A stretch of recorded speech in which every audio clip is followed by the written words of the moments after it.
Ya lanjut, jadi kita di tahap normalisasi. Baik, jadi di tahap ini kita akan melakukan normalisasi di mana ada beberapa kolom di sini. Jadi kolom ini dianggap kolom tidak normal karena mengandung yang namanya eh, data yang redundansi. Jadi data redundansi itu adalah data yang double atau berkali-kali dipakai. Di mana jika data yang redundansi dipakai di dalam database itu akan membuat memori pada sistem kita akan boros karena terjadinya data-data yang double padahal itu bisa dipangkas. Nah, contohnya seperti ini ada beberapa data yang double. Nah, inilah contoh tabel yang tidak normal. Jadi bagaimana di sini kita prosesnya akan melakukan proses normalisasi. Jadi pada mata kuliah sebelumnya kan adik-adik semua sudah belajar proses normalisasi. Jadi kita hanya mereview kembali. Jadi ini adalah tabel yang tidak normal. Oke, pertama kita akan membuat normalisasi pertama. Di sini normalisasi pertama kita simbolkan dengan NF1. Ya, kita copy dulu, terus kita paste di bawah. Nah, yang setelah kita lihat bahwa ada data-data yang pada normalisasi pertama, yaitu kita harus menghilangkan data-data yang seperti ini. Misalnya di jenis kelamin, dan jenis kelamin ini adalah contoh penempatan data yang salah. Seharusnya data ini kita buat dalam satu kolom saja. Misalnya hapus dulu ini, kita merger saja.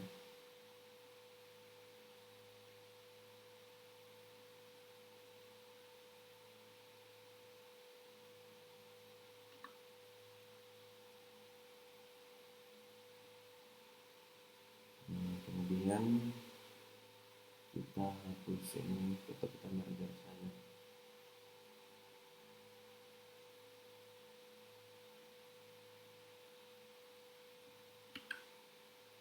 Misalnya kita hapus satu saja. Di sini dia kita kasih simbol P, yaitu perempuan. Selanjutnya sama juga P. Selanjutnya itu kita merger lagi nama L, laki-laki. Sukmawati L, kemudian Amin laki-laki, Husnul Amalia perempuan, Amin laki-laki, ini Sukmawati laki-laki, Sukmawati ini perempuan, Wandi laki. Ini khusus untuk kolom atau field jenis kelamin. Selanjutnya kita akan melakukan normalisasi di bagian tabel. Ini salah penempatannya karena ada beberapa data null yang tidak terpakai. Nah, seperti ini, walaupun kosong tetap memberatkan memori karena kita memberikan ruang untuk kolom ini tetapi datanya tidak ada. Jadi kita buat normal dulu.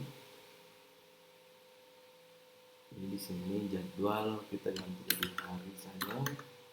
Kemudian di sini waktu. Setelah itu kita ini hapus.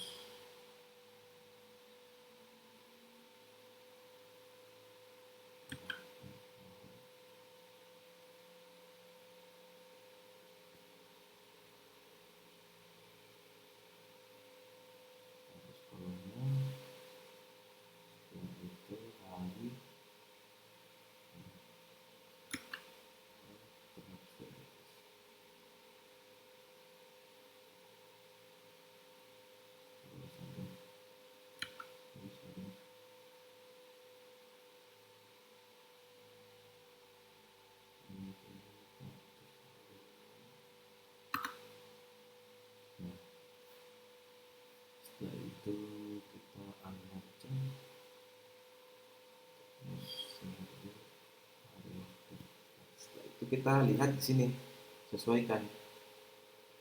Hari ini kita tidak jadikan kolom, tapi jadikan sebagai baris, karena kalau kita jadikan kolom itu akan membuat data yang bisa menyebabkan memori akan membengkak.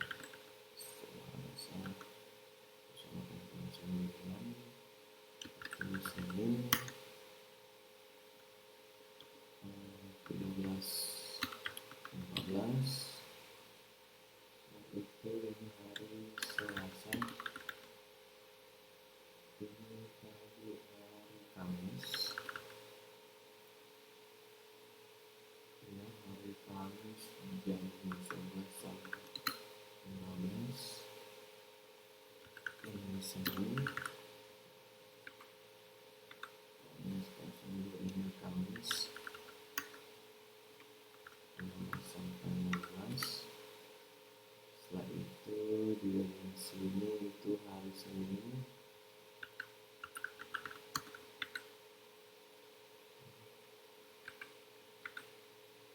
di kecerdasan mata ini hari Selasa. Oke, ini kita hide dulu.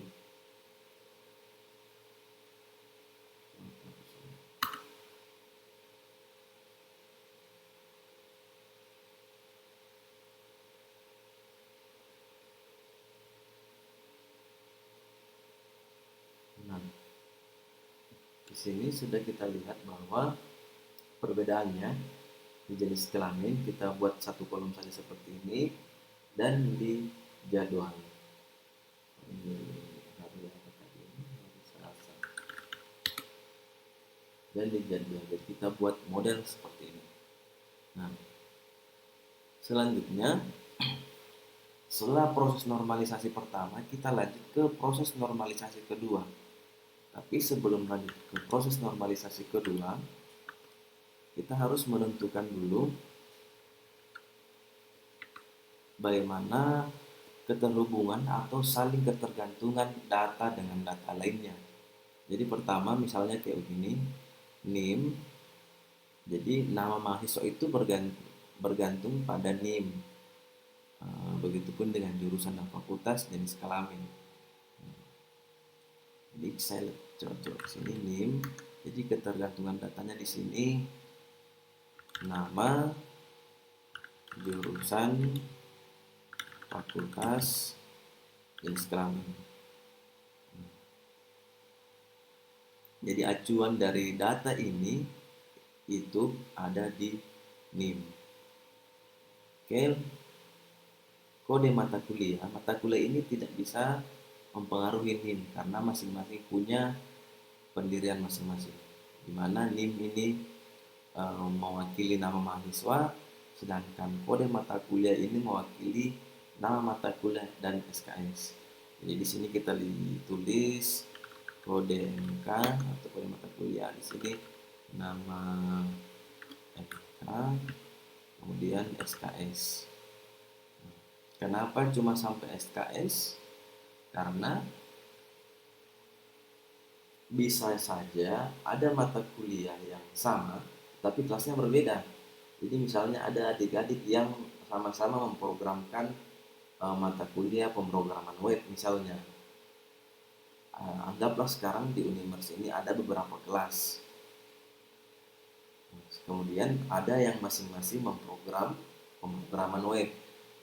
Ada beberapa mahasiswa yang memprogram pemrograman web, tetapi belum tentu jika dia memprogram mata kuliah pemrograman web itu dia akan satu kelas, belum tentu.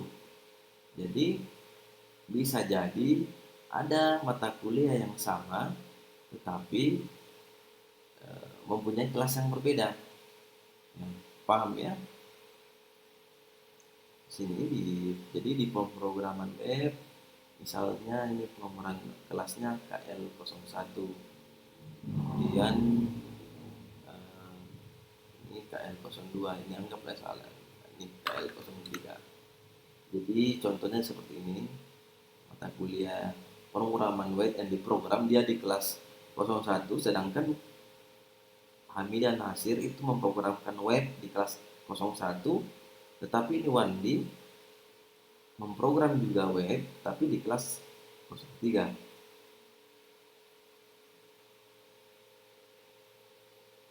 Jadi itu tetap dianggap berbeda walaupun dengan mata kuliah yang sama. Jadi kita tidak ambil di sini. Nah, selanjutnya yang menjadi acuan juga di sini yaitu eh, kelas. Kelas ini bisa terbentuk jika ada dua acuannya atau ketergantungannya, yaitu ada mata kuliahnya dan ada mahasiswanya.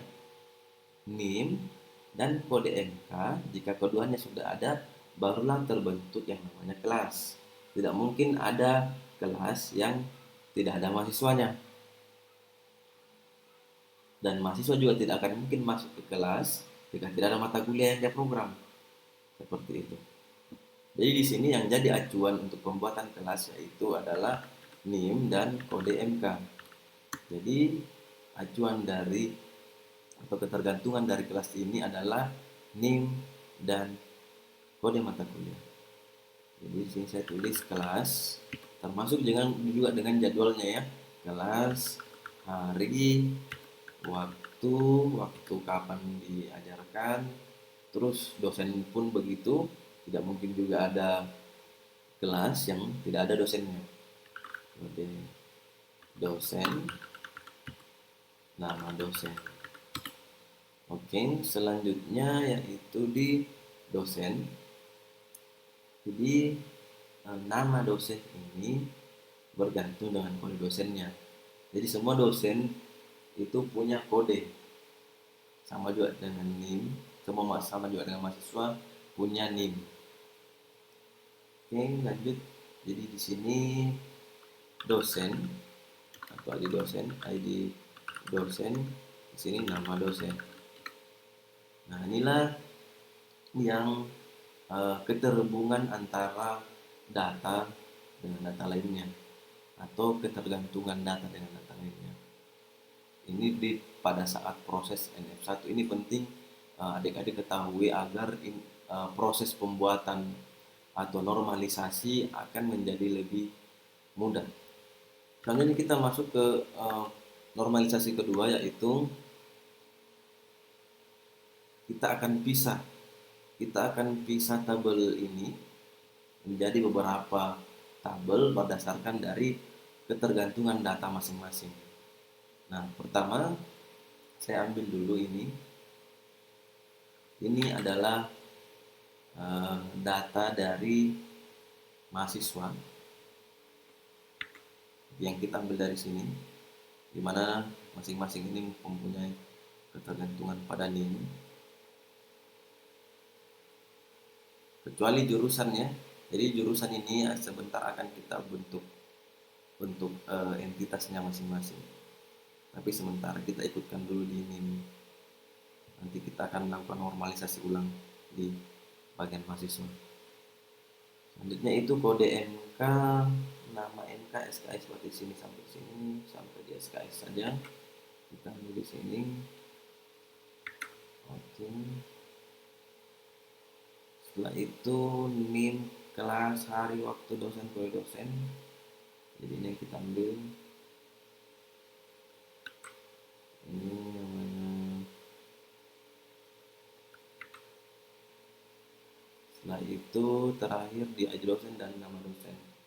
Seperti ini kita ambil. Kenapa kita tetap ambil ini?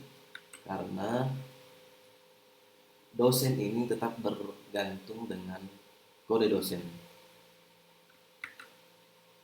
Kalau di sini dosen juga, data dosen ini juga bergantung dengan kelas.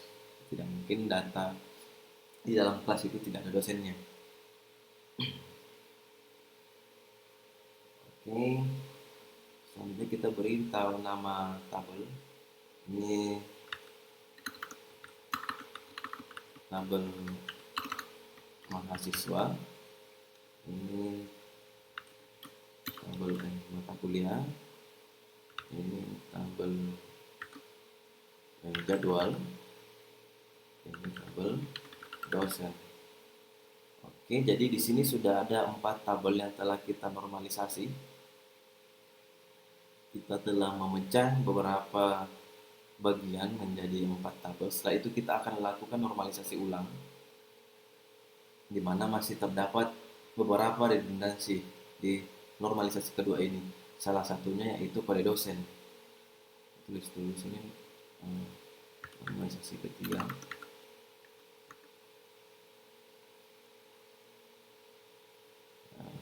Di sini saya copy dulu mata kuliah, lihat semua.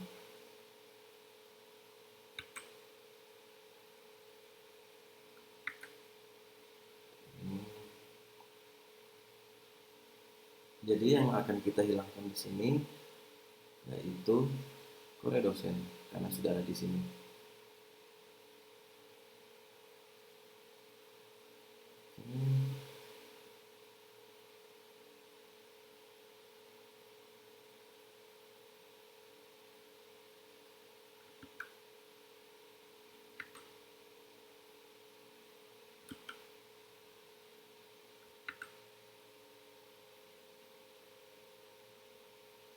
Nah, kita lihat di sini. Jadi sudah ada 4 tabel di proses normalisasi ketiga. Biasanya ini sudah sampai di proses normalisasi ketiga itu sudah normal. Tapi ada beberapa yang masih perlu kita perhatikan. Tapi sebelum kita lanjut, karena di sini sudah terlihat normal di bagian tabel mahasiswa, sudah ada beberapa yang double. Nah, yang seperti inilah yang akan kita hapus. Inilah yang memberatkan sistem jika datanya double-double. Sukmawati, Al-Amin, Husnul berarti ini tiganya dihapus. Al-Amin, Sukmawati, dan Wandi. Oke, begitu pun juga dengan mata kuliah, pemrograman web, machine learning, pemrograman web kita hapus.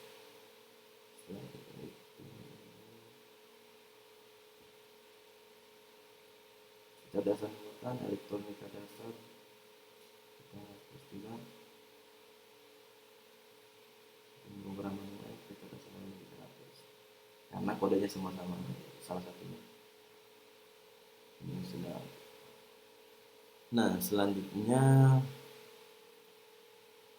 ini di dosen, karena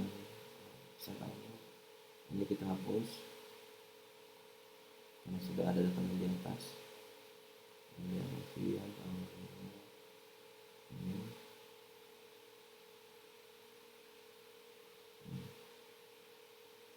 1, 2, 3, 4, 5.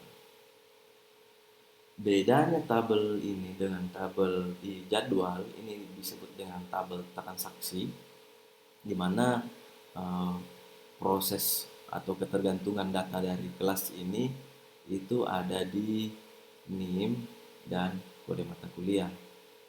Jadi prosesnya di sini kita akan lihat di bagian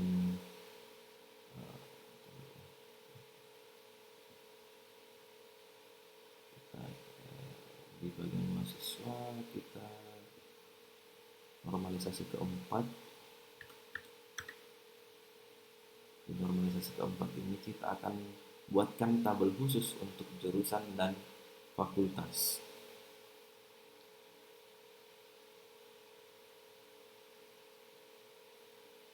Kita copy dulu.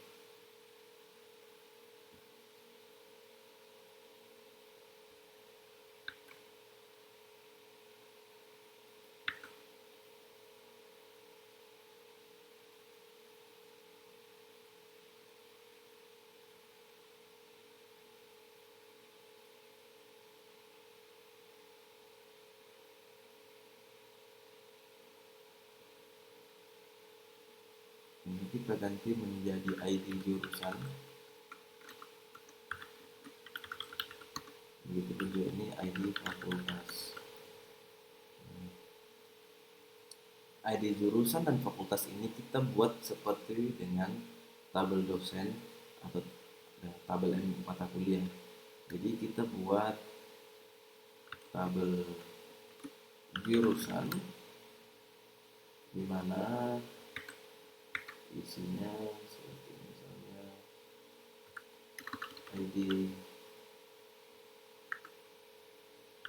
jurusan, sini nama jurusan. Nah, misalnya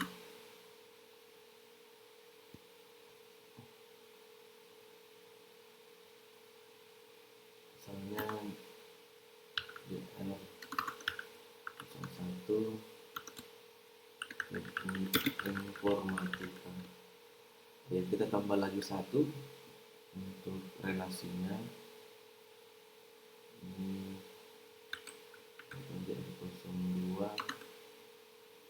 sistem informasi, yang pesan 3 yaitu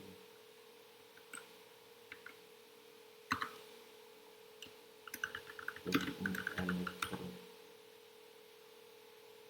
Nah, kita buat lagi untuk fakultas.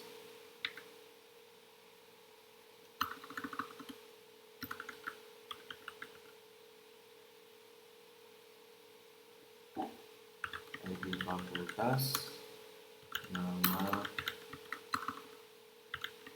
fakultas. Ini anggaplah kodenya FK1, fakultas ilmu komputer. FK2, teknik.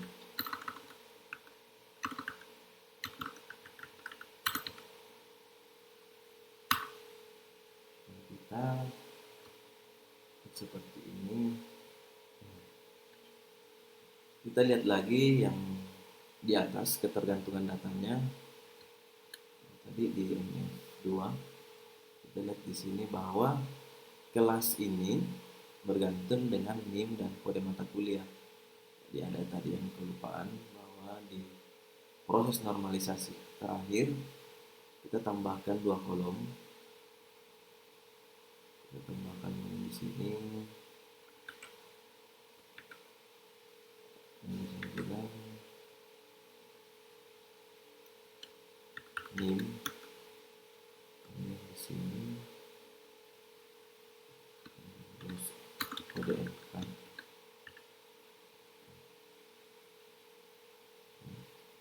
Cocok ya tadi. Jadi NIM dengan kode FK.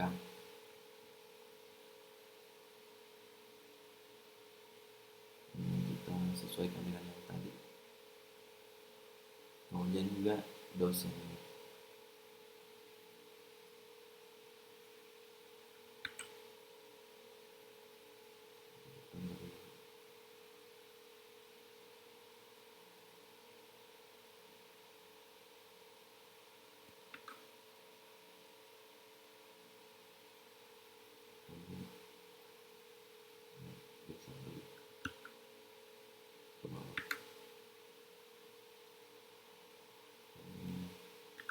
Kode dosen.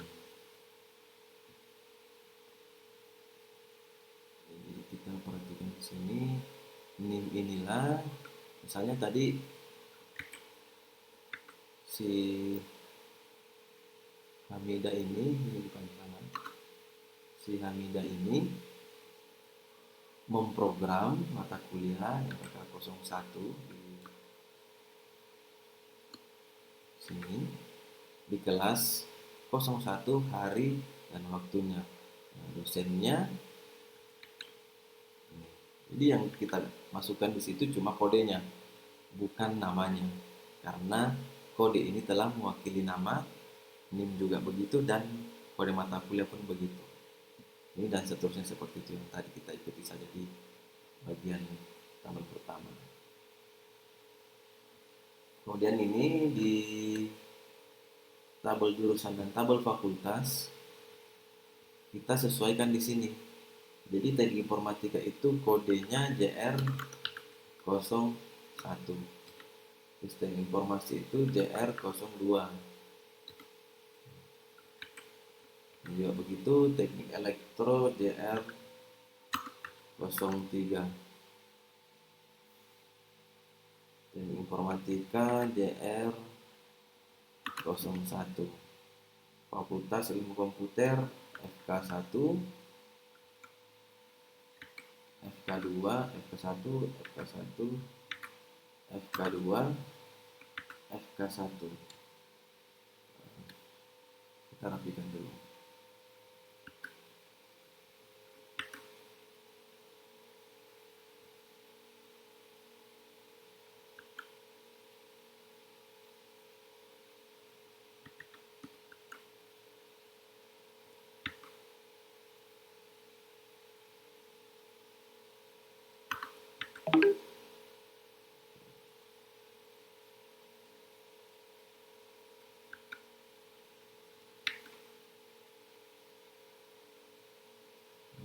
Setelah itu tabel NK, tabel fakultas.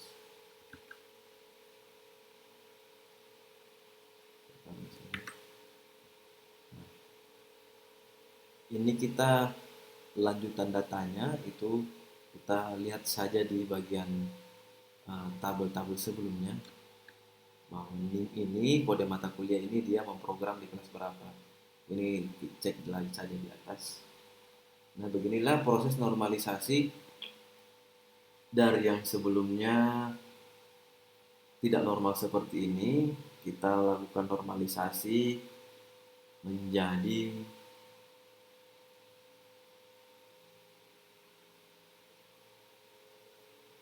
1, 2, 3, 4, 5, 6 menjadi 6 tabel sampai proses normalisasi ke-4.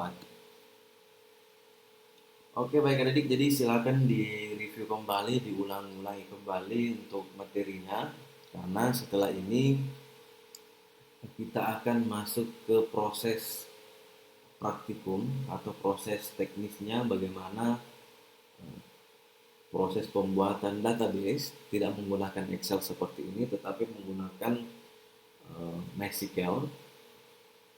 Jadi ada tools yang namanya MySQL, di mana tools itu digunakan untuk mengolah database secara real. Oke, jadi pada video kali ini cukup ini saja. Silakan di review dan selamat belajar. Assalamualaikum warahmatullahi wabarakatuh.